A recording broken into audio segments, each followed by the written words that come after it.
Hola, mi nombre es Laura Posada White y hoy vamos a ver un poco acerca de los conceptos básicos del desarrollo nervioso y del papel del ácido retinoico. Entonces vamos a comenzar, listo. Entonces, en la neurulación primaria, cuando se forma la placa neural, luego se forman los pliegues y posteriormente el surco, y que después de todo eso, el producto final va a ser el tubo neural. En la parte más caudal se va a formar la médula espinal. Todo esto va a estar tapizado, va a estar rodeado por un epitelio, pues por un neuroepitelio. Ese neuroepitelio va a estar formado por células madres que posteriormente van a proliferar y van a formar una serie de vesículas encefálicas. Acá podemos ver el resultado de las vesículas encefálicas. Va a ser en la parte más craneal el prosencéfalo, en el medio va a ser el mesencéfalo, la parte de más abajito va a ser el romboencéfalo y ya la parte más caudal se va a formar la médula espinal. Veámosla por acá. Listo. Entonces vamos a ver la formación del romboencéfalo. Entonces el romboencéfalo va a formar 8 engrosamientos segmentados que también se llaman rombómeras. Esas rombómeras van a estar organizadas o pues de ellas van a surgir un grupo de pares craneales en cada nivel y junto con ellos células de la cresta neural. Esas células de la cresta neural más adelante van a migrar y van a formar el cuello, la mandíbula, los arcos faríneos y el corazón. El romboencéfalo además también va a dar o va a formar dos vesículas. Véalas acá. Está en la parte más craneal. Va a formar el metencéfalo, que posteriormente va a formar el puente y el cerebelo, y la parte más caudal, el mielencéfalo, que va a formar el bulbo raquídeo. Ahora vamos a ver la formación de la médula espinal. Las células de la capa del manto se van a organizar en una serie de placas. Entre ellas está la placa alar y la placa basal. La placa alar la que va a formar después neuronas sensitivas o de asociación, y la placa basal va a ser la que va a formar neuronas motoras. Por ejemplo, en la médula espinal, las placas basales van a formar las asas anteriores y laterales, y las placas alares van a formar las asas posteriores, y con relación a las neuronas de asociación van a hacer una relación con las neuronas sensitivas de los ganglios raquídeos. Acá vemos como la placa o la capa del techo, las células de la capa del techo proliferan y van a formar la placa alar y la placa basal. Bueno, entonces también la pia madre y la aracnoide se va a formar gracias a una proliferación mesodérmica, y luego posteriormente en la parte más periférica va a surgir la dura madre. Luego las somitas van a migrar y van a rodear la médula espinal, formando así las vértebras y el tejido muscular con sus dermatomas. Bueno, vamos a ver ahora cuál es el papel de los genes Hox en el desarrollo embrionario. Entonces, en los embriones pues se va a determinar un segmento corporal en dirección cráneo-caudal, y ellos van a denominar el surgimiento de las estructuras corporales en la misma dirección. Entonces, aquí es donde entran los genes Hox. Los genes Hox se van a expresar de una manera ordenada y regulada, y van a ayudar a determinar esas estructuras que van a ir apareciendo en cada uno de los segmentos. Bueno, los genes Hox van a tener ciertas características estructurales, entre ellos homebox. Ellos son genes que tienen una secuencia de nucleótidos específica, la cual se va a transcribir y va a traducir una secuencia que también es específica, pero es de aminoácidos, denominada homeodomio. Esos genes igualmente son denominados genes maestros o genes Hox. Otra característica que es muy importante es que esos genes tienen una presencia de una parte o de una zona premotora, que también es una secuencia de nucleótidos, que ellos van a responder siempre, o sea, todo va a responder al ácido retinoico. Activan que el ácido retinoico va a activar el gen. Acá podemos ver cómo a partir de una zona premotora va a salir los homeodominios, que son los factores de transcripción casi siempre, y va a surgir, gracias al ácido retinoico, los genes que se van a ir expresando.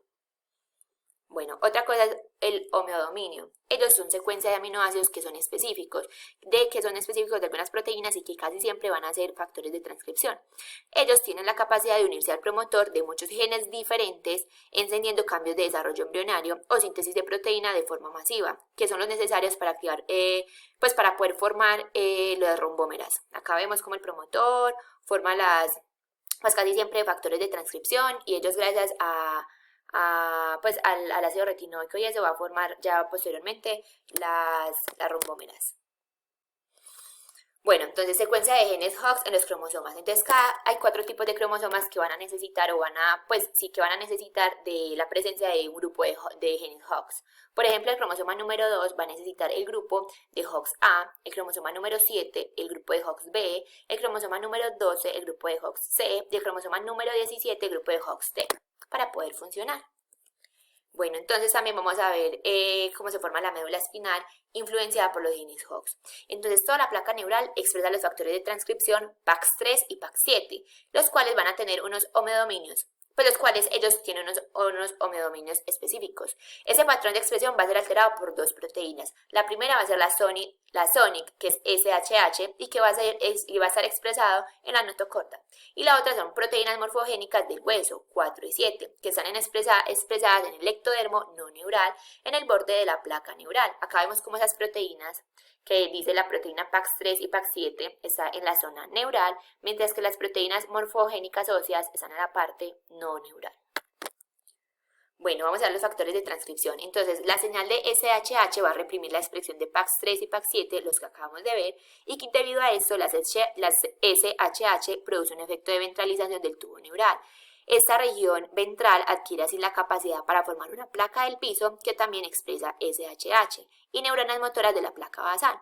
La expresión de MBP4 y MBP7 aumenta la transcripción y la traducción y regula los genes PAX3 y PAX7 en la mitad dorsal del tubo neural, donde se formarán las neuronas sensitivas de la placa alar. Con eso ya tenemos neuronas motoras de la placa basal y neuronas sensitivas de la placa alar. Ahora vamos a ver cuál es el papel de los genes Hox en el encéfalo. Una vez que aparece la placa neural, las señales para la separación del encéfalo en las regiones del cerebro anterior, medio y posterior van a proceder de los genes de la caja homeótica, expresados en la notocorda, la placa o el mesodermo precordal y la placa neural. El cerebro posteriormente tiene 8 segmentos, los rombómeros, los que acabamos de ver, que salían los pares craneales y las células de la cresta neural. Y en esas células se expresan los genes de la caja homeótica, que también son los genes Hox. Así, los genes cercanos al extremo 3' van a inducir los pares craneales, que son el 4 y el 5, y los más cercanos al 5' van a inducir los del tallo cerebral, en este caso el del 12. Bueno, vamos a ver el papel del ácido retinoico y los genes Hox. A nivel experimental se ha aumentado súbitamente el ácido retinoico, lo que desencadena una activación muy temprana de los genes caudales, conllevando a esto al par craneal número 12. El retinol es una sustancia teratogénica y produce malformaciones tanto en el sistema nervioso como en otros tejidos. Entonces, diferencias de las concentraciones del ácido retinoico. La diferencia de las concentraciones del ácido retinoico se pueden dar porque en el embrión produce menos ácido retinoico a nivel craneal y además va a producir más enzimas que la degradan. En cambio, en la parte caudal es lo contrario, se produce más ácido retinoico y fuera de eso hay menos enzimas que la degradan. Bueno, vamos a ver las células de la cresta neural influenciada por los genes Hox. Las células de los rombómeros proliferan y originan células de la cresta neural a este nivel. Estas células luego van a migrar a los arcos faringeos y van a formar lo que dijimos anteriormente. Además, las células de los arcos faringeos también expresan los genes Hox y también se activan. Bueno, teratogénesis del ácido retinoico.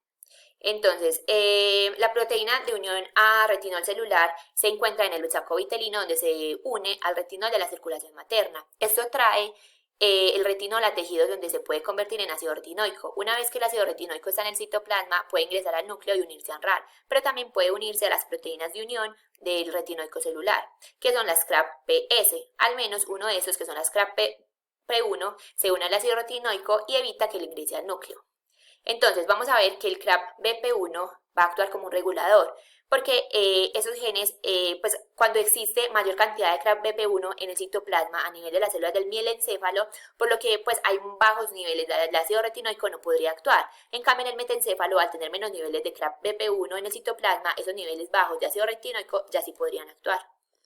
El exceso de ácido retinoico en el romboencéfalo. Entonces, el exceso del ácido retinoico modifica la expresión de los genes Hox en el extremo anterior y hace que las rombómeras más craneales se diferencien en tipos más caudales.